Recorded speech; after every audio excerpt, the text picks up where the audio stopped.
Hi hello नमस्कार. चला आज आहे गुरुचरित्राचा 5वा दिवस आणि म्हटलं चला आज तुमच्यासोबत पण शेअर करा. सकाळचं शूट केलं होतं थोडं आणि त्याच्यानंतर डायरेक्ट संध्याकाळी शूट केलं आणि आज डबल स्वयंपाक होता. आज आलेलं होते आवनच्या आजी, तर म्हटलं चला.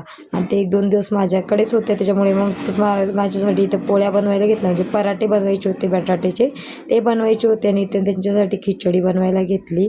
म्हटलं दोघांसाठी काय बनवू आता, आणि एवढं डबल बनवायचं म्हटलं तर खूप कंटाळा येऊन जातो.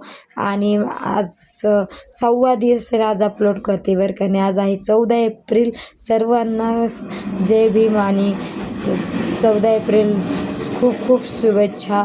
आणि चला आज आम्ही पण जाणार आहे संध्याकाळी, ते बघायला भेटेलच तुम्हाला गेलं तर. आणि चला म्हटलं, आणि तुमच्यासोबत रात्रीची रुटीन शेअर करते आहे. इथे मस्त खिचडी बनवायची होती, खिचडी बनवून घेतली. राहिले होते फक्त आता बटाटे शिजून घेतले. बटाट्याचे मला पुरते पराठे करायचे होते. एकटे माणसाला म्हटलं ना तर खूप कंटाळा येऊन जातो आणि दुसरं काही चालत, त्याच्यामुळे मग साधूसुधंच चालतं, त्याच्यामुळे हेच बनवायला घेतलं. आणि म्हटलं मग चला तुझ्यासोबत पण शेअर करूया.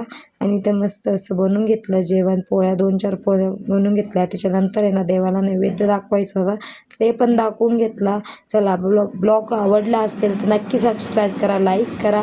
चला भेटू उद्याच्या ब्लॉगमध्ये. तोपर्यंत बाय बाय.